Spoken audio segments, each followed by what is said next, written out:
En el principio, Dios creó el cielo y la tierra estaba desordenada y vacía, y era oscuro, y el alma de Dios se suspendía en el agua. Y fue Dios quien hizo confluir las dos grandes aguas. Una sabe dulce y refrescante, y la otra salada y quema. Y es Él quien ha construido una barrera entre ambos, y es Él quien ha creado el ser humano a partir del agua, y es Él el que ha dejado crear parientes de sangre. Nun es el primer mar. De sus aguas que retroceden aparece una isla, mitad arena y mitad barro, y surge un germen de la vida. Según unos, es la flor de loto, según otros un huevo. Pero está claro que de ella surge la primera divinidad. Hace 13.000 millones de años había una nube de gas. Ese gas se enfriaba y cuando llegó a los 3.000 grados se juntaron los protones con los electrones y crearon el primer átomo, el generador de todas las materias, el hidrógeno. Luego, en millares de años, la nube se diluía y el espacio se expandía. La gravedad dio pie a pequeñas acumulaciones de energías y materias. Estas son las estrellas. Las estrellas son los caceroles donde se crean todas las materias. Junto con las reacciones térmicas, las estrellas explotaron y el espacio se expandió.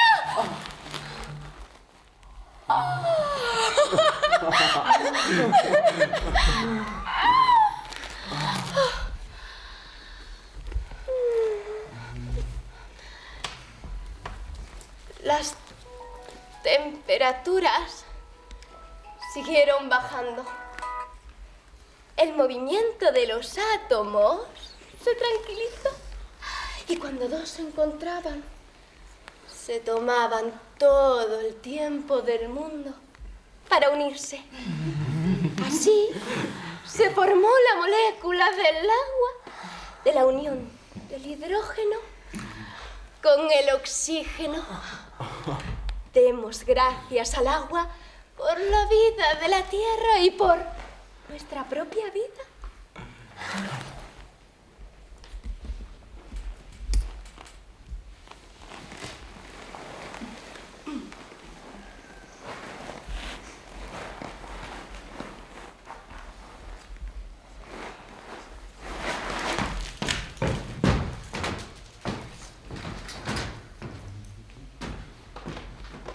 Aparece el oxígeno en escena buscando un electrón.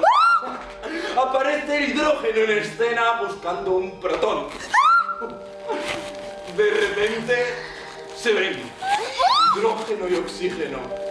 Se enamoran. Pasan un periodo apasionante hasta que aparece el aire. Esta se compone de sodio y cloro. Las miradas se cruzan. Empiezan las dudas. El agua tiene una fuerza de separación 80 veces más fuerte que la unión entre sodio y cloro. Sodio y cloro luchan por no separarse, pero no se pueden resistir. Se separan. El agua se ocupa de que por separado sodio y cloro estén rodeados de moléculas. Así ya nunca más se podrán unir. Un muro les separa. El hidrógeno seduce al cloro y crean la configuración química del ácido clorhídrico. El oxígeno, por el contrario, seduce al sodio y crean la configuración química del óxido de sodio. Todos vuelven a estar emparejados. El agua es un elemento tan atractivo que ningún elemento se le resiste. El agua es capaz de separar parejas establecidas para que vivan un nuevo amor de mayor atracción química.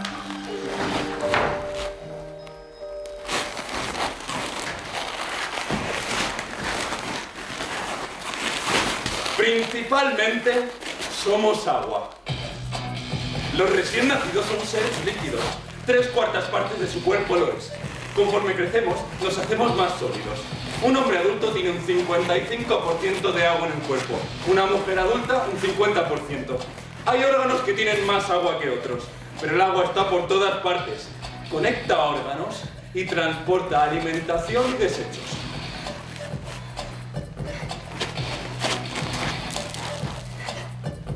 El trabajo de filtrar lo hace el riñón, porque el cuerpo no guarda el agua. Una vez usada, la echa. Esto es la orina, el pulmón que expira aire con vapor, y el sudor. La evaporación del sudor regula la temperatura del cuerpo. La sed es uno de los sentimientos más sutiles. Cuando suena la alarma, la concentración en sangre ha aumentado. Entonces, una glándula encima de la nuca, la hipófisis, se encarga de dar la voz de alarma, y el riñón deja de producir orina. Las plantas funcionan similar al ser humano, pero dependen del sol. Este permite que el agua suba desde las raíces hasta las hojas y que la planta transpire. El agua que se queda en la planta forma parte de la fotosíntesis. Las plantas son una fuente de vapor. Cuanto menor sea la capa vegetal en el planeta, menor será la precipitación.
Solamente existe un agua y es la cosa más extraordinaria porque de ella surge la vida. Todo gobierno tiene las dos mismas metas: abastecer a su población con un agua de calidad y asegurar las vías de canalización. Pero esto cuesta dinero. La distribución y la infraestructura cuestan dinero. Puesto que todos los gobiernos tienen las mismas necesidades, uno podría pensar que todos establecen las mismas soluciones. Pero no. En la Europa actual, las soluciones a su gestión son múltiples. Unos dan la prioridad a la vía pública y otros a la vía privada. Polonia y Países Bajos se la dan a la mano pública. Alemania da el 67% a la mano pública. Inglaterra, por el contrario, está totalmente privatizada. España, veamos su historia. En 1996, la gestión de las aguas era en un 63% pública. En el año 2015, según la empresa Acciona Agua, las aguas son públicas, pero su gestión es totalmente privada. Una curiosidad más. El 90% de la gestión la lleva las empresas FCC y ACBA, que pertenecen a su vez a dos de las mayores multinacionales a nivel global, Suez y Veolia, de nacionalidad francesa. ¿Tiene que ver la estrategia de la gestión con el precio del agua? ¡No! ¿A qué se debe la diferencia de precio entre regiones? A sus condiciones. Cuanto más sucia esté el agua en su hábitat natural, más cuesta limpiarla, y cuanto más dispersa esté la población, más cara es su distribución.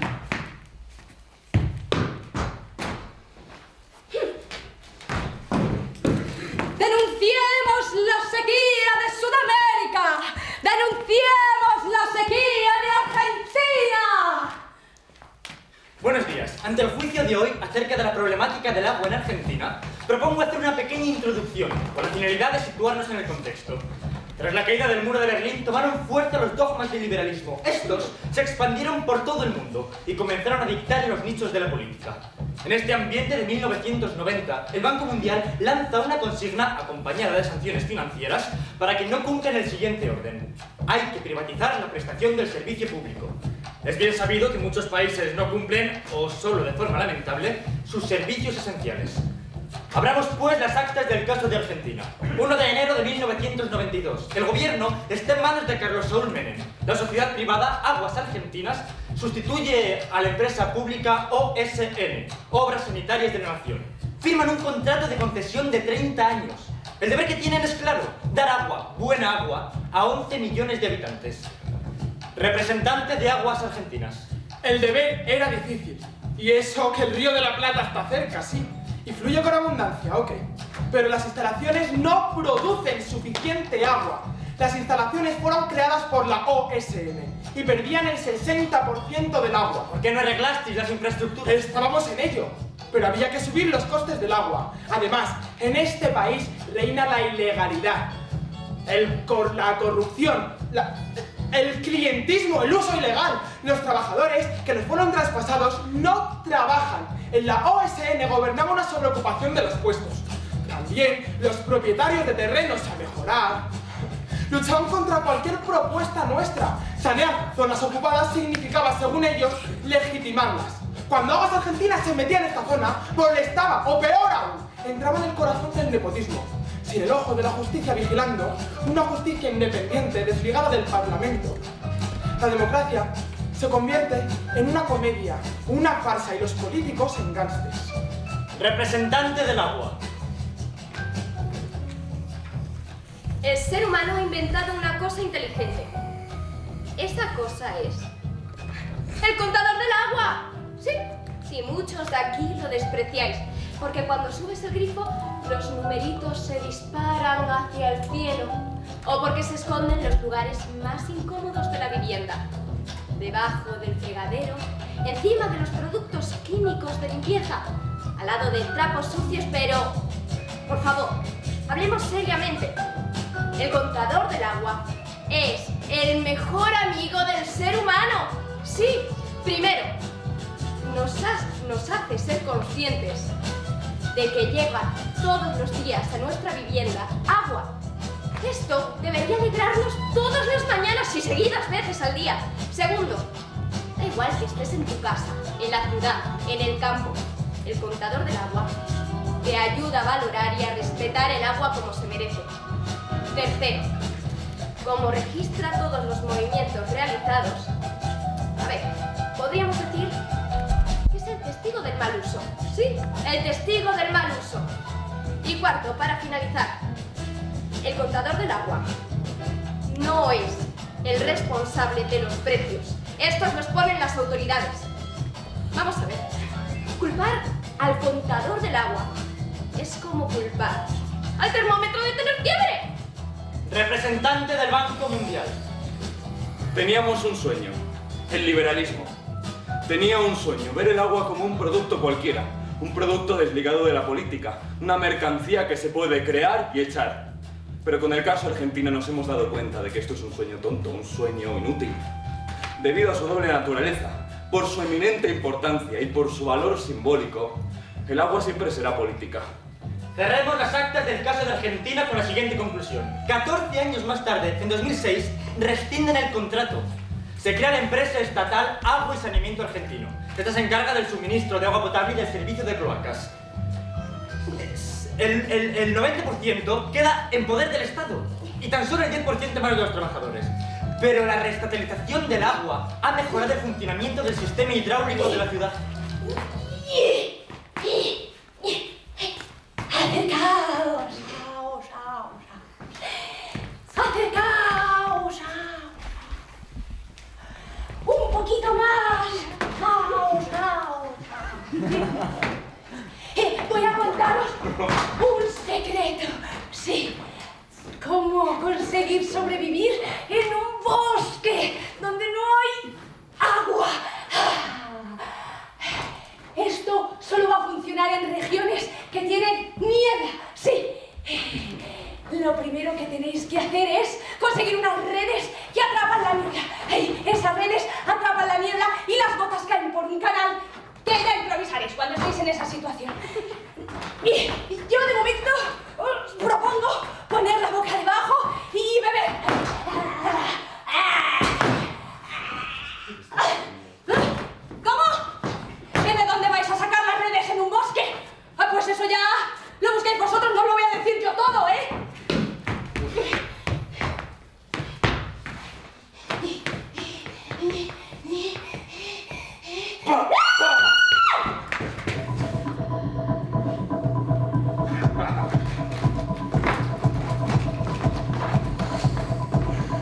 1855 se construyó. En 1930 se hizo rica gracias a sus casinos.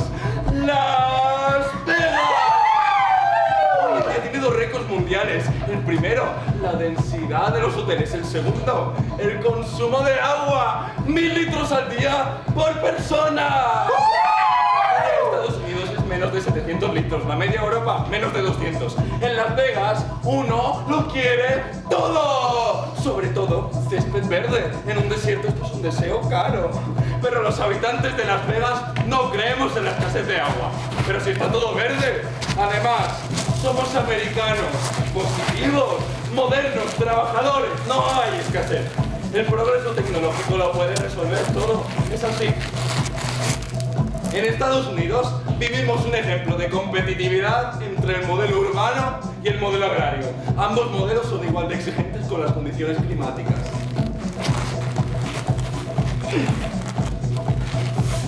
Los campesinos somos un gremio potente y no estamos dispuestos a cuestionar nuestras prácticas de regar.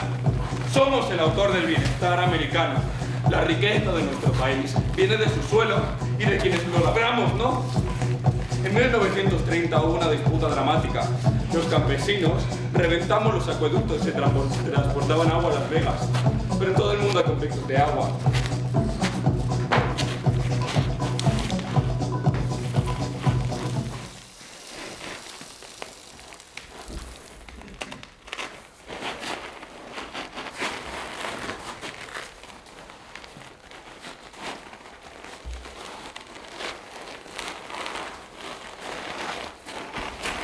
El criminólogo Alan Bauer dice que los problemas relacionados con el agua han aumentado peligrosamente en los últimos años. Desde el siglo I después de Cristo hasta 1900 hubo unos 20 casos. De 2000 a 2007 hubo unos 50 casos. El rápido aumento de los problemas relacionados con el agua supone una gran amenaza. Ojalá se convierta el agua en la escuela del compartir, sobre todo ahora que la presión demográfica agrava la situación.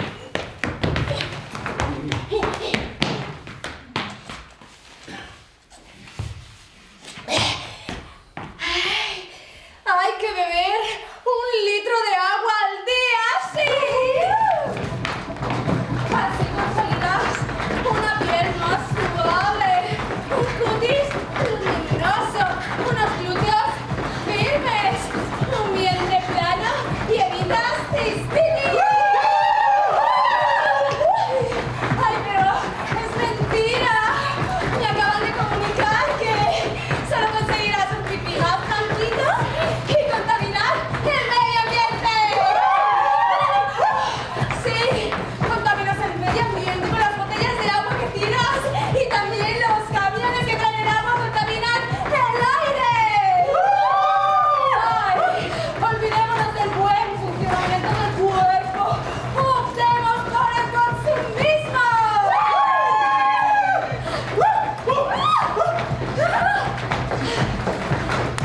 Andalucía, Cataluña, toda la península está en peligro.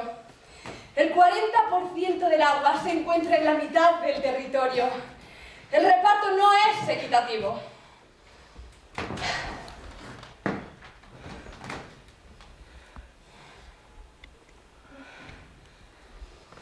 Barcelona tiene casi 5 millones de habitantes.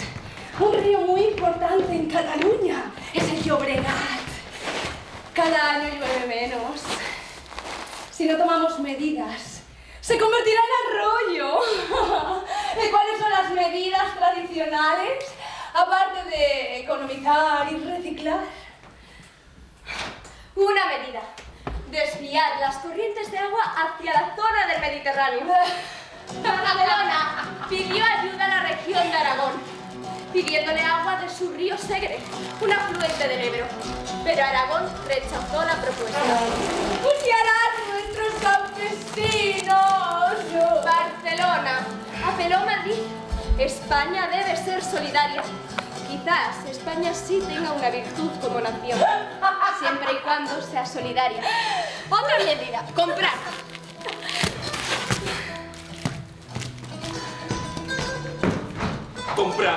Comprar para evitar el desastre. Mayo de 2008. En el puerto de Barcelona llega un buque tras otro. El primero llega de Tarragona, otro de Carboneras, Andalucía, incluso de Marsella, Francia.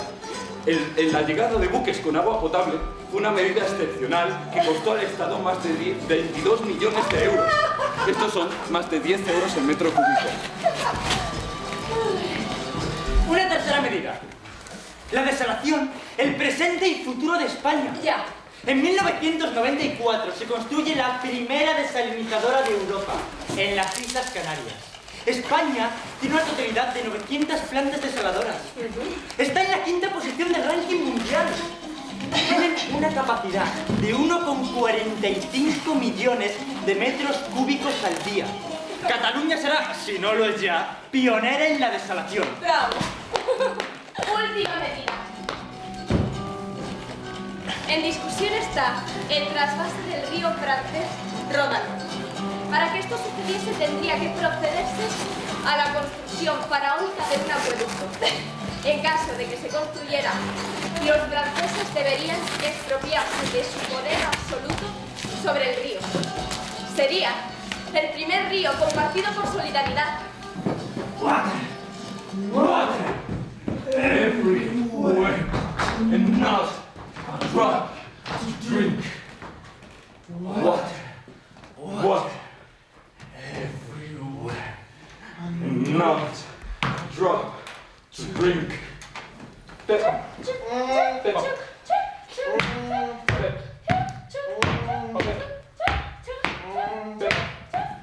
planeta Tierra debería llamarse planeta agua. Más de 3/4 partes del planeta es agua. El 40% de la población vive no más lejos que 70 kilómetros del mar. Pero ese agua no es potable. Para que ese agua sea potable, hemos creado la desaladora. Un invento de la mano humana. Water everywhere and not a drop to drink. Su funcionamiento sigue 1, 2, 3, 4, 5 pasos. Primero bombean, 3 tubos entran al mar y cogen 35.000 litros de agua al día. Los peces no entran, hay cámaras que lo vigilan. Segundo, limpieza brutal. El agua del mar está muy sucia. Al limpiarla con unos filtros. Tercero, poner bajo presión para que el agua pase por las membranas que se ocupan de su cuidado fino. Hay que ponerla bajo presión. Esto necesita fuerza y energía. Cuarto, limpieza fina y remineralización. El agua está demasiado limpia. Añadamos los elementos necesarios. Calcio. Ahora el agua pasa al sistema hidráulico de distribución. Water everywhere and not a drop to drink. Water everywhere and not a drop to drink. Sus únicos inconvenientes son su alto coste, su precio, su gran tamaño, es el objetivo perfecto para terroristas, y sus residuos químicos.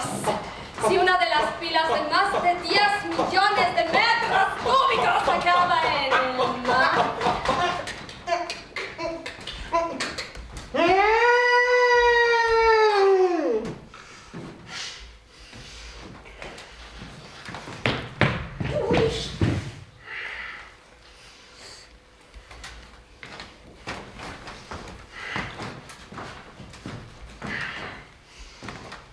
El ser humano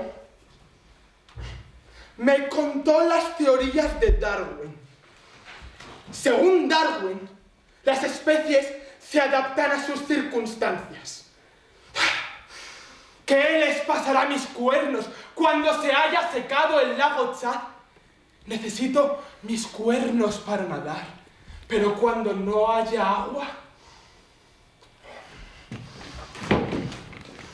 El ser humano está desafiando las teorías de Darwin. Lo digo porque juega constantemente con las leyes naturales. y su participación en la creación divina modifica el ciclo, sobre todo debido a su labor de agricultor y de urbanista.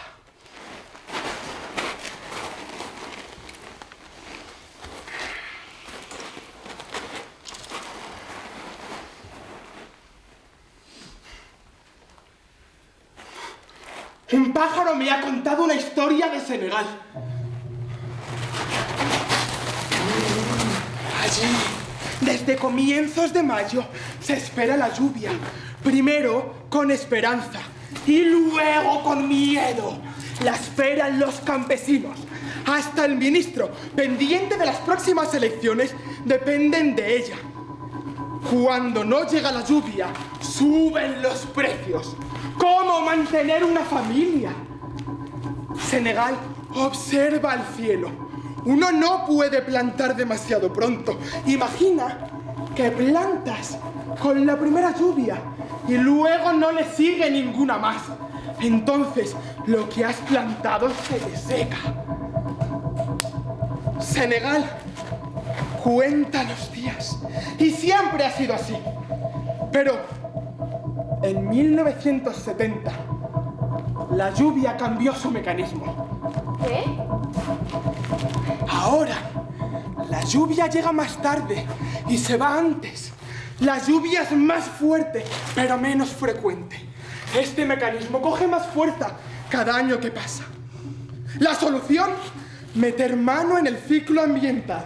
Lo que os voy a contar también lo hacen en Rusia, en España y en otros sitios. Colocan generadores en el suelo. Aviones despliegan una guerra que tiene como finalidad una sonrisa. Una guerra contra las nubes. Una guerra en la que se vacunan las nubes. Las nubes son egoístas. No les importan los campos que tienen sed. Mantienen toda su agua y prefieren soltarla en sitios donde no hace falta. Por ejemplo, en el mar. Para que la lluvia caiga, se tienen que formar gotas suficientemente pesadas. Por eso, las vacunamos con yoduro de plata. El yoduro de plata hace que las gotas se junten. Y cuanto más juntitas están, más pesan y caen. Pero en 2007 los expertos han quitado la sonrisa a Senegal. ¿Por qué? Porque para los expertos, las nubes son animales que sueltan su agua o no la sueltan por alguna razón. El por qué aún no está definido. Pero no es justo. Senegal tendrá que adaptarse de otra forma a la falta de lluvia. Y espero que no pierda su dignidad, como me pasará a mí cuando pierda mis cuernos.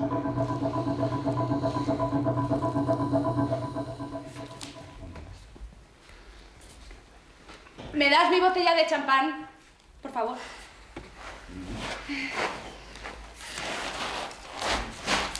Pásala. Sí. Que sí.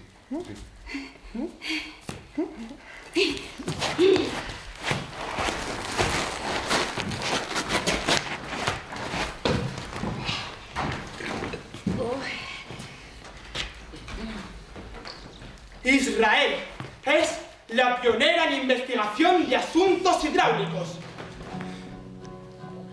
¿Por qué construisteis una universidad en medio del desierto? Israel se compone por un tercio de desierto. Si Israel no somete al desierto, Israel muere. ¿Y qué investigáis? Las algas.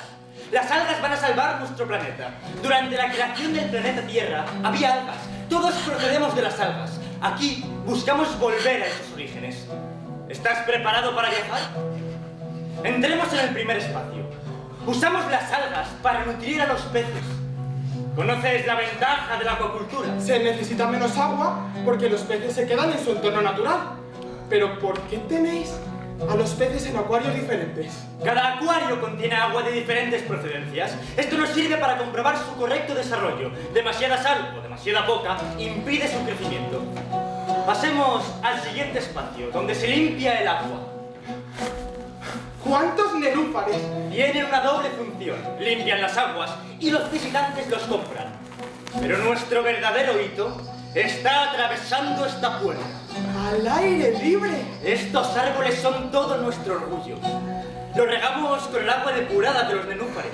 La nuez que nos dan contiene un aceite cuyas propiedades se asemejan a las del gasoil. ¡Diésel! ¡Palestina! Antaño, el Jordán era un río con corriente. Los israelíes han cerrado el llamado Mar de Galilea. Solamente quieren usarlo ellos. Antaño teníamos nuestras fuentes en los valles. Ahora están aquí los asentamientos israelíes que usan nuestras fuentes. A nosotros, la Joint Comité, nos ha prohibido cavar fuentes. Esta fue creada en 1955, en el acuerdo Oslo II, con la finalidad de manejar las aguas de esta zona. Pero Israel tiene acceso a nuestras fuentes. Israel nos quita el 85% de nuestras aguas. ¿Será que nos hace falta menos agua que Israel? Y si os hace falta tanta agua, ¿por qué tenéis tantas piscinas? Pregúntamelo a mí. ¿Cómo quieres que se lo explique a quienes no están ni conectados a las redes hidráulicas? Aquí la gente roba agua. ¿Cómo convencerles para que paren de robar?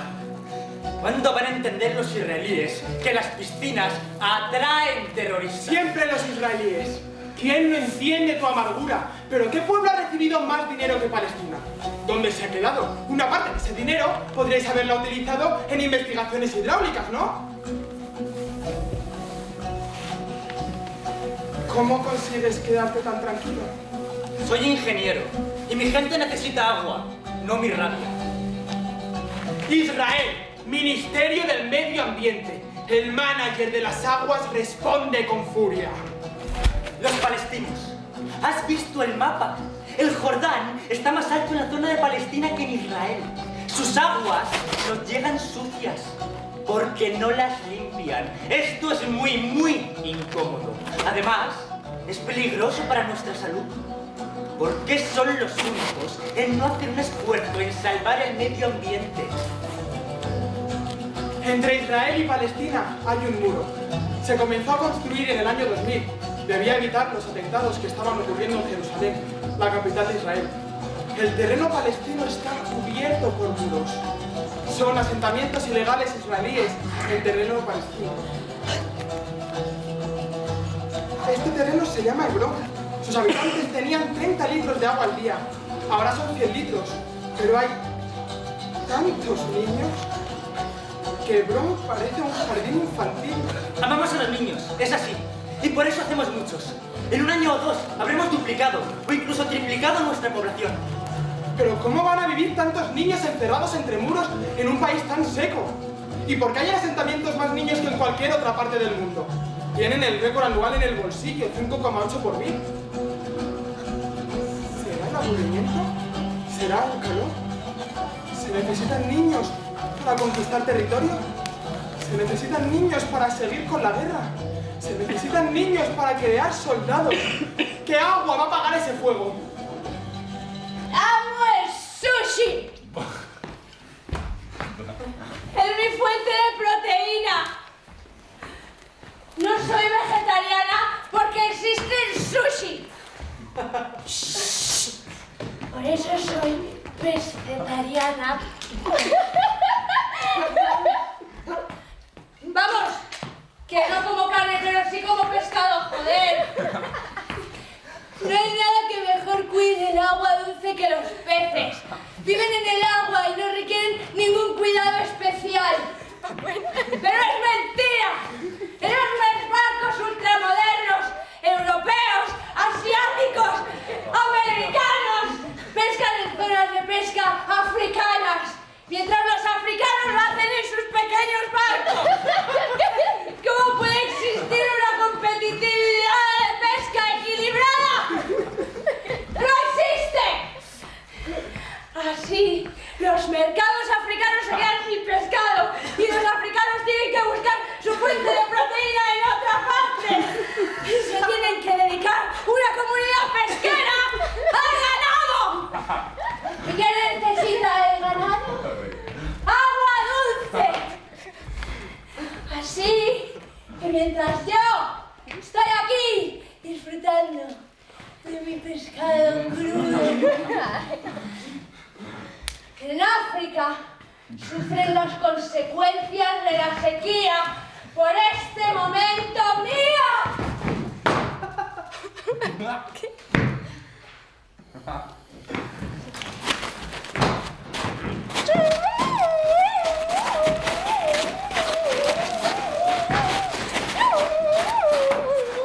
Calcuta es Calcuta, hoy es Calcuta y mañana será Calcuta. El día no es importante, esto es Calcuta. Calcuta fue durante mucho tiempo una ciudad roja, pero el alcalde ha decidido hacer una revolución. A partir de ahora, el agua debería costar algo. Solamente los habitantes de barrios miserables no tienen que pagar. ¿Pero cómo pueden cobrar por la vida? Encontrarte con colectivistas reales hoy en día se ha vuelto una rareza. ¿Te lo imaginas? Un empleado que quería empezar a medir el gasto de agua que teníamos cada uno. ¿Qué será lo próximo que midan el oxígeno que respiramos? ¿Qué se ha decidido? Un impuesto general. Ya me lo imagino, dentro de nada vendrán con sus contadores de agua. Me viene mal, que soy vieja y no me va a tocar vivirlo. Pero, ¿dónde va a quedar la fraternidad entre los seres humanos si se empieza a cobrar por la vida? El cólera es la enfermedad de las aguas y su única cura es el agua. La bacteria del cólera se parece a un espermatozoide. Tiene un núcleo con una colita muy larga y flexible, un flagelo. Cuando estos vibriones se encuentran en el agua, uno los bebe. Y si son muchos vibriones, descolocan el funcionamiento del sistema. El infectado tiene diarrea que se parece a agua y arroz. Se puede perder más de 1 litro de agua en 1 hora. El infectado se desmaya y se muere muy deprisa. La enfermedad es tan cruel como su tratamiento fácil. En la primera fase bastaría con dar agua potable al paciente. En la segunda fase bastaría con darle antibióticos que maten a los vibriones. Hasta el siglo XIX, el cólera era una especialidad del subcontinente indio. Gracias al desarrollo del tráfico marítimo, se expandió por todo el mundo. Desde entonces, las pandemias han sido varias. ¿Por qué es Calcuta un criadero del cólera? Alrededor de un patio viven entre 60 y 70 personas. Comparten un puesto de agua. El agua está altamente contaminada. Daría asco a cualquier nacuaje europeo. Un inspector de diarrea apunta que hay un caso de diarrea. Así se detectan antes las zonas afectadas. Cuando se sospecha de un caso de cólera, suena una doble alarma. Medidas urgentes para el paciente y encontrar el origen de la bacteria para impedir una epidemia. Es como cazar un asesino en serie. La persecución consiste en interrogatorios, comparación de información, analizar el mapa de la zona, crear hipótesis para rechazarlas luego, ver cómo el círculo de la posible zona se hace más pequeño hasta que por fin llega la convicción del origen. ¿Qué hacer si nos hemos equivocado? Finalmente, la homologación. Empieza la carrera para bloquear la zona afectada y peligrosa. Se mantiene en pie la esperanza de que no se haya creado un rebaño de vibriones. Una vez pusimos un tanque que pensamos hermético, pero perdía gota tras gota. Otra vez, llegó un pakistaní infectado de Londres. Nosotros, los médicos, hacemos lo que podemos. Pero ¿qué podemos hacer ante una pésima infraestructura hidráulica? Sí, la escasez de agua mata, pero aún mata más una pésima infraestructura. El abastecimiento de agua potable y la eliminación de las aguas residuales tienen que ser una pareja.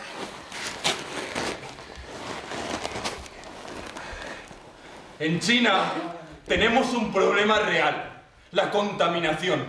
Es nuestro problema nacional. La situación es la siguiente. Por un lado, casi no existe tierra fértil. Por eso los agricultores se ven obligados a utilizar grandes cantidades de abono, lo cual es perjudicial para el medio ambiente. Por otro lado, en las ciudades solamente se regenera el 30% de las aguas antes de recomenzar el ciclo. Las empresas solamente regeneran el 60% de las aguas. Por lo tanto, los ríos están muy sucios. Mirad esta imagen del río Yangtze. Hasta abril no sabremos qué empresa es la culpable. Por abril, cuando el río baje, solemos detectar a los culpables. Luego lo complicado será llevarlos a juicio. Cuando ocurre un desastre hidráulico, camiones van de barrio en barrio llevando agua. El agua de los supermercados se agota al instante. Esto cuesta al Estado unos 22 millones de euros. Yo antes trabajaba en un banco, pero he decidido que esto tiene más importancia. Hay que concienciar de que el pueblo es la víctima. Solamente el pueblo unido puede cambiar la situación. Sois vosotros los que vais a tener cáncer y falta de agua.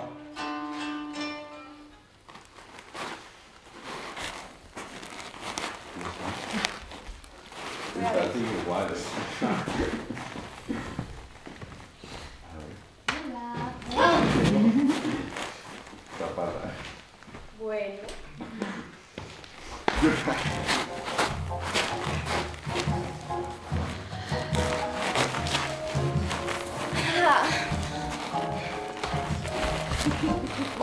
Tenemos mucha lluvia al año, 2,5 metros cúbicos, pero no es suficiente.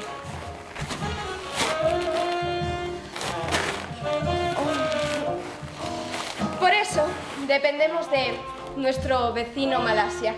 Pero en Singapur no nos gusta la dependencia, nos gusta la independencia y para eso hay que trabajar. A quien no le guste trabajar, que no venga aquí. En los últimos 40 años nos hemos puesto al mismo nivel que muchos países europeos. Nuestro ingreso medio per cápita, adivina qué es.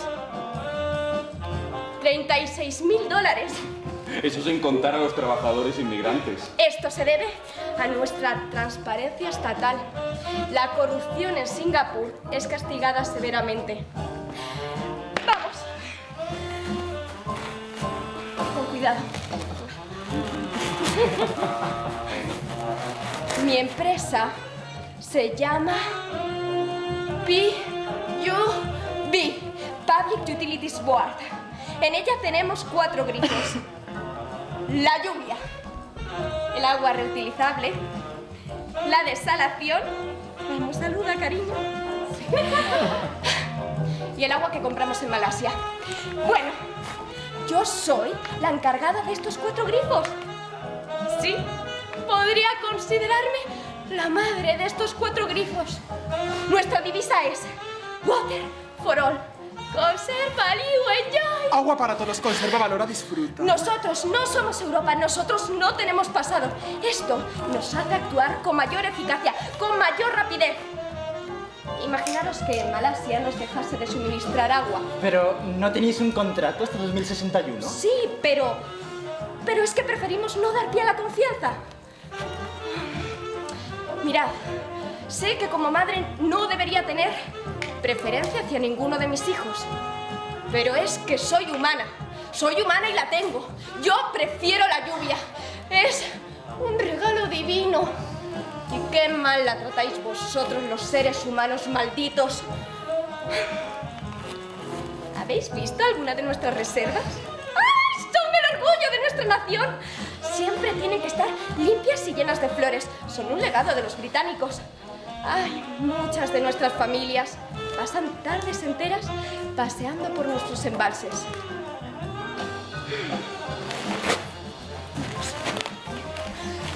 Junto con New Water, creamos anuncios. Queremos concienciar e instruir a los más jóvenes. ¿Queréis oír alguno de nuestros logos? ¡Sí! ¡Sí! Proyectemos nuestra confianza en el respeto que se merece el agua. Uniros a la Water World Society. Esta es la sociedad que observa el agua. ¡Juntémonos por el amor al agua! ¿Entonces el agua os sirve como metáfora de la unión nacional? Sí. Quien celebra el agua, celebra nuestra comunidad. Quien ama el agua, ama Singapur, sí. Nadie que tenga un mínimo de sentido común podría poner en tela de juicio el valor y respeto que se merece el agua. Ni van a contradecir a las empresas que obtienen su beneficio a través del agua. ¡Ah! ¿No será que hablar de agua en Singapur es hablar de beneficio económico? Mira, el crecimiento económico debe ser sostenible, al igual que el agua. El hombre moderno necesita estar conectado siempre.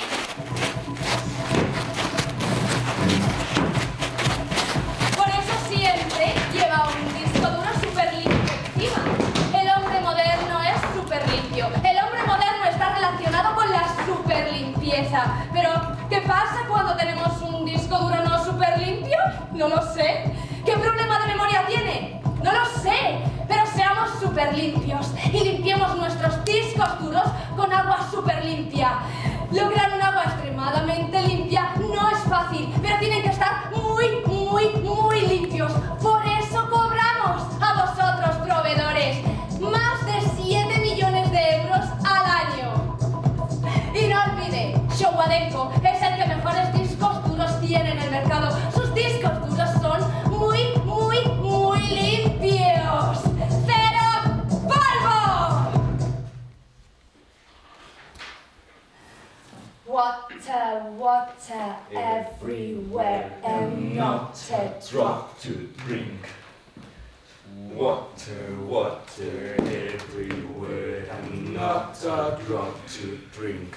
Naciones Unidas estableció objetivos de desarrollo del milenio para 2015.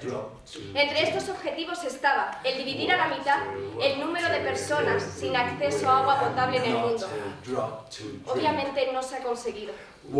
Menos del 0,5% de las organizaciones que se ocupan del desarrollo mundial han intervenido en esta tarea. Y yo me pregunto, ¿por qué? ¿Por qué no se quiere intervenir ante el destino de un futuro negro? ¿Por qué no se quiere concienciar de este problema? ¿Cómo vamos a dar de comer a los ya pronto 9.000 millones de habitantes en el mundo? ¿En qué mierda vamos a vivir si sigue habiendo un aumento en las ciudades y no hay una mejora del estado de las cloacas? El agua es un bien común. El agua crea conflictos. Pero el mínimo de solidaridad dentro de una comunidad es que cada individuo pueda acceder a 50 litros de agua gratuita. Estos son los esenciales para vivir. Pero junto al problema del agua va mano a mano otro problema. Y este es la escasez de tierra. ¿Dónde vamos a cultivar la agricultura que nos da de comer? Contaminación, sequía, sobreconsumo, erosiones, urbanizaciones.